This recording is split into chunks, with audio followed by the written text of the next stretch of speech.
Smack down ஆரம்பிக்கும்போது smack டவுனை தொடங்கி வைக்கிறதுக்காக கோடி ரோட்ஸ் வரார். கோடி ரோட்ஸ் வந்து தான் இங்கே எதை பற்றி பேச வந்திருக்குன்ற சொல்லும்போது, அதாவது ஆடியன்ஸ் சைட்லேருந்து, அதாவது ரிங் கார்னர் சைட்லேருந்து பால் ஹீமன் வரார். பால் ஹீமன் வந்த உடனே அவர் மட்டும் வரல, பிரசன்ட் ரீடையும் பேரன் பேக்கரையும் கூட்டு வரார். கூட்டு வந்து ரிங்கில் ஏற முயற்சி பண்ணுறார். அந்த நேரத்தில் இப்போ கோடி ரோட்ஸுக்கு ஹெல்ப் பண்ணும் விதமாக ரேண்டி ஆட்டன் வரார். இங்கே நாங்கள் வந்தது கோடி ரோட்ஸ்கிட்ட பேச இல்லை, ரேண்டி ஆட்டன்கிட்ட பேச. ரேண்டி ஆட்டன், பால் ஹியூமன் நீ கேட்டுக்கோ, நீ எங்களோட சாம்பியன் மேலே கையை வச்சு கண்டிப்பாக நான் எங்கே இருந்தாலும் நான் அங்கே வந்துடுவேன். ரேண்டி ஆட்டன், இன்னைக்கு நைட்டு நீங்கள் தோக்க போகும்போது உன்னோட சாம்பியன் எங்கே இருப்பான்றதை நீ பாரு, அவன் இருக்கவே மாட்டான் அப்படின்னு சொன்னேன். அடுத்து வந்து என்ன நடக்குதுன்னு கேட்டிங்கன்னா, அந்த செகண்ட் முடிஞ்சோடனே செமி சைன் இந்த வாரமும் ஓப்பன் சேலஞ்சார் யூஎஸ் சாம்பியன்ஷிப். அந்த ஓப்பன் சேலஞ்சுக்காக என்ன நடக்குதுன்னு கேட்டிங்கன்னா, பேக் ஸ்டேஜில் மிஸ் அண்ட் கார்மலோவைஸ் பேசிட்டு மிஸ் மட்டும் இந்த தனியாக போனதுக்கப்புறம் போன வாரம் அந்த கான்ட்ரவர்சியை பேசுவாங்க. அதுக்கப்புறம் கார்மலோவைஸ் மைக்கை தூக்கிட்டு வந்து மீண்டும் நான் சேலஞ்சு பண்ணுறேன், நான் ஏற்கனவே நடந்த சேலஞ்சு மாதிரி தோத்துற மாட்டேன் அப்படின்ற மாதிரி சொல்கிறேன். அந்த இடத்துல பின்னாடியே வந்து மிஸ் வந்து கார்மலோவைஸ் அட்டாக் பண்ணுறாரு. இப்போ மிஸ்ஸும் கார்மலைஸும் பிரிஞ்சுட்டாங்க. அட்டாக் பண்ணுறாரு, டிஸ்ட்ராய் பண்ணோன்னே அந்த ஓப்பன் சேலஞ்ச் மேட்சை கண்டினியூ பண்ணுறதுக்காக யார் வரான்னு கேட்டிங்கன்னா அலிஸ்டர் பிளாக் வரார். Alistair Black versus Sami Zayn, இவங்க ரெண்டு பேருக்கும் யூஎஸ் சாம்பியன்ஷிப் மேட்ச். இந்த மேட்சை பொறுத்த வரைக்கும் ரொம்ப நல்ல மேட்சாக இருந்துச்சு.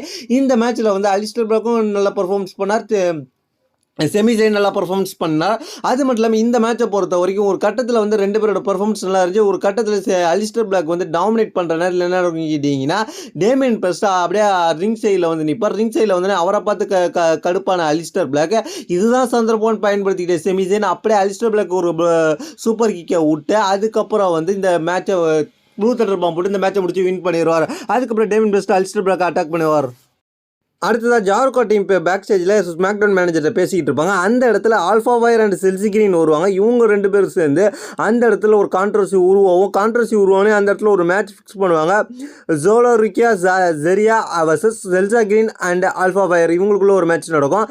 இந்த மேட்சை பொறுத்த வரைக்கும் ரெண்டு டீமுமே நல்லா பெர்ஃபார்மன்ஸ் பண்ணுவாங்க. கடைசியில் இந்த மேட்ச்சில் வந்து என்ன நடந்துச்சுன்னு கேட்டிங்கன்னா, ஜோலோரிக்கியா ஜெரியா இவங்க தான் வின் பண்ணி இந்த மேட்சை முடிச்சு வின் பண்ணிட்டு போயிடுவாங்க. இவங்க ஜெயிச்சதை பற்றி பேக் ஸ்டேஜில் அலெக்சா பிக்ஸ் அண்ட் சார்லஸ் ஃப்ளேரும் இன்னும் பேசிக்கிட்டு இருப்பாங்க. அதுக்கப்புறம் என்ன நடக்கும்னு கேட்டிங்கன்னா, ஸ்டெப்னி வங்கேர் வருவாங்க. இன்றைக்கி வந்து கான்ட்ராக்ட் சைனிங் இருக்குன்றதுனால அவங்க வருவாங்க அப்படின்ற மாதிரி காம்பாங்க. பேக் ஸ்டேஜில் ரேண்டி ஆட்டனும் கோடி ரோட்ஸும் இன்றைக்கி நடக்க போகிற டாக் டீம் மேட்சஸை பற்றி பேசிக்கிட்டு இருப்பாங்க. அதுக்கப்புறம் என்ன நடக்கும்னு கேட்டிங்கன்னா, டிஃப்னி ஷேட்டன் வருவாங்க. டிஃப்னி ஷேட்டன் வந்த உடனே யார் வருவான்னு கேட்டிங்கன்னா, ஸ்டெப்னி வங்கேர் வருவாங்க. ஸ்டெப்னி வங்கேர் வர்சஸ் டிஃப்னி ஷேட்டன், இவங்க ரெண்டு பேரும் க்ரௌண்டல் மேட்சுக்கான கான்ட்ராக்ட் சைனிங் நடக்கும். அந்த கான்ட்ராக்ட் சைனிங்காக இவங்க ரெண்டு பேரும் வந்து ஃபஸ்ட்டு பேச ஆரம்பிப்பாங்க. அதுக்கப்புறம் ரெண்டு பேசிட்டு ஒவ்வொருத்தவங்களும் கையெழுத்து போட்டுட்டு அதுக்கப்புறம் ரெண்டு பேருமே வந்து தங்களோட சாம்பியனை தூக்கி காமிச்சிட்டு கை கொடுத்துட்டு போவாங்க. போகிற வழியில் என்ன நடக்குன்னு பார்த்தீங்கன்னா, ஃபஸ்ட்டு வந்து டிஃப்னி ஷேட்டன் இறங்கி போகிறப்போ வந்து என்ன நடக்குங்க, பின்னாடியே வந்து அட்டாக் பண்ணுவாங்க. பின்னாடியே வந்து குயிலை அட்டாக் பண்ணுவாங்க. குயிலை அட்டாக் பண்ணு அதுக்கப்புறம் ரிங்குள்ளே போய் வந்து ஸ்டெப்னி வாங்கிற அட்டாக் பண்ண ஆரம்பிப்பாங்க. குயிலாவோட பார்ட்னரும் அட்டாக் பண்ண முயற்சி பண்ணுவாங்க. அதுக்கப்புறம் என்ன நடக்கும்னு கேட்டிங்கன்னா, ஸ்டெப்னி வாங்கிற ஹெல்ப் பண்ணும் விதமாக டிஃப்னி ஷேட்டன் வருவாங்க.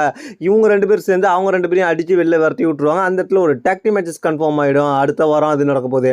அதுக்கப்புறம் பேக் ஸ்டேஜில் ரே ஃபினிக்ஸ் அதுக்கப்புறம் வந்து ஜோவும் ஹம்ப்ரிட்டோ கரலிட்டோவும் அதுக்கப்புறம் இவங்களுக்குள்ளே சந்தித்து பேசிக்கிட்டு இருப்பாங்க. ஒரு கான்ட்ரவர்சி உருவாகும். அந்த இடத்துல ஒரு மேட்சும் ஃபிக்ஸ் ஆகிடும். ரே ஃபினிக்ஸ் அண்ட் ஜோ அதுக்கப்புறம் வர்சஸ் அதுக்கு யாருன்னு கேட்டிங்கன்னா ஹர்லிட்டு டீமோட வருவாங்க. பேக் ஸ்டேஜில் பார்த்தீங்கன்னா ஒரு ப்ரொமோ காமிப்பாங்க. ஜேக்கப் ஃபேக்ட் ஒரு இடத்துல நின்று பேசுகிற மாதிரி. ஜேக்கப் ஃபேக்ட் இப்போ வந்து ஆடியன்ஸோட நெருங்குறதுக்காக இந்த மாதிரி சின்ன ப்ரொமோ கொடுக்க ஆரம்பிச்சிருக்காங்க. அதுக்கப்புறம் வந்து இந்த டாக் டீம் மேட்சஸ் இங்கே ரிங்குள்ளே கண்டினியூ ஆகும். இந்த மேட்சை பொறுத்த வரைக்கும் யார் வின் பண்ணுவான்னு கேட்டிங்கன்னா, ரே ஃபினிக்ஸ் அண்டு ஜோ. இவங்க மேட்சை பொறுத்த வரைக்கும் எப்படி இருந்துச்சுன்னு கேட்டிங்கன்னா, ஒரு நல்ல பர்ஃபார்மன்ஸ் கொடுத்தாங்க. எதுக்காகன்னு கேட்டிங்கன்னா, ரே ஃபினிக்ஸும் ஜோவும் செமிசைனோட ஒரு யூஎஸ் ஓப்பன் சேலஞ்ச் மேட்ச் விளையாடுவாங்க தனித்தனியாக. அந்த மேட்ச்சில் வந்து நல்லா பர்ஃபார்மன்ஸ் பண்ணதுக்காக இவங்க வந்து இப்போ டாக் டீம் டிவிஷனில் ஜாயின் பண்ணுற மாதிரி காமிக்கிறாங்க. இந்த மேட்ச்சில் இவங்க வின் பண்ணியிருப்பாங்க. அதுக்கப்புறம் என்ன நடக்கும்னு கேட்டிங்கன்னா, பேக் ஸ்டேஜ்லேருந்து கிட் வில்சன் ஒரு இன்டர்வியூ கொடுத்துட்டு இருப்பார் வீல் சேரில் உட்காந்துக்கிட்டு. அந்த இன்டர்வியூ கொடுக்குற நேரத்தில் டேமியன் பிரிஸ்ட் ஒரு கிட் வில்சனை பார்த்தோன்னே கிட் வில்சன் வீல் சேரை பிடிச்சி அப்படியே தள்ளி விடுவார். பேக் ஸ்டேஜ்லேருந்து உருட்டி விடுவார். கிட் வில்சன் ஒரு இடத்துல போய் அடிபட்டு கிடப்பார். டேமியன் பிரிஸ்ட் அதுக்கப்புறம் பேச ஆரம்பிப்பார்.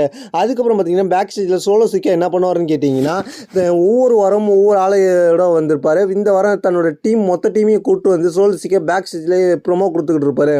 அதுக்கப்புறம் என்ன நடக்கும்னு கேட்டிங்கன்னா, மெயின் ஈவெண்ட்டுக்கு வந்துடுவோம். மெயின் ஈவெண்ட் என்ன மேட்ச் நடந்துச்சுன்னு கேட்டிங்கன்னா, Cody Rhodes and Randy Orton versus அதுக்கப்புறம் வந்து தி விஷன் சொல்கிற பேரன் பேக்கர் அண்ட் பிரசன்ட் இவங்களுக்குள்ள ஒரு மேட்ச் நடக்கும். இந்த மேட்சை பொறுத்த வரைக்கும் வந்திருப்பாங்க. அதுக்கப்புறம் என்ன நடக்கும்னு கேட்டிங்கன்னா, பேக் ஸ்டேஜில் பேக் ஸ்டேஜில் ஸ்ட்ரீட் ப்ராஃபிட் ஒரு வீடியோ பார்த்துக்கிட்டு இருப்பாங்க. அந்த வீடியோவில் வெயிட் 6 டீம் வந்து இப்போ கான்ட்ரவர்சி உருவாயிருக்கும். அடுத்த வாரம் அவங்களுக்குள்ள மேட்ச் இருக்குன்றதுனால. அதுக்கப்புறம் வந்து ரேண்டி ஆர்டன் வருவார். கோடி ரோட்ஸ் ஃபஸ்ட்டு வந்தோடனே இந்த பேக் ஸ்டேஜை காமிப்பாங்க. அதுக்கப்புறம் ரேண்டி ஆர்டன் வருவார். ரேண்டி ஆர்டன் வந்த உடனே என்ன நடக்கும்னு கேட்டிங்கன்னா, இவங்க 2 பேரும் டாக் டீம் மேட்ச்சுக்கு ரெடி ஆயிடுவாங்க. அதுக்கப்புறம் விஷன் டீம் வருவாங்க. இவங்களுக்குள்ள ஒரு பயங்கரமான கான்ட்ரவர்சி போயிட்டு இருந்துச்சு. 2 டீம் மெம்பர்ஸும் பயங்கரமாக அட்டாக் பண்ணிக்கிட்டு இருந்தாங்க.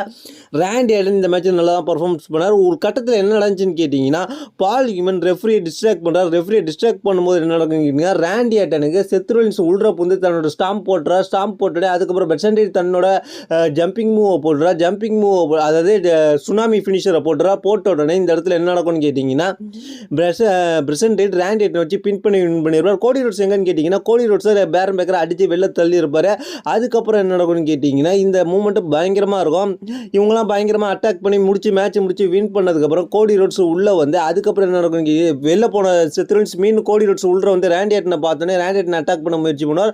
ஆனால் ரேண்டி ஆர்டன் என்ன பண்ணுவார்னு கேட்டிங்கன்னா, அவர் அடிபட்டு கிடப்பார். கோடி ரோட்ஸ் இதுதான் சந்தர்ப்பம் உள்ள வந்து செத் ரோலின்ஸ் அடிச்சு போட்டுருன்னு சொல்லிட்டு தன்னோட ஃபினிஷரை போட்டு தெறிக்க விட்டுருப்பார். இதுதான் இந்த ஸ்மாக் டவுனில் நடந்துச்சு. ஸ்மாக் டவுன் மெயின் ஈவெண்ட் கொஞ்சம் நல்லாவே இன்ட்ரெஸ்டாக இருந்துச்சு.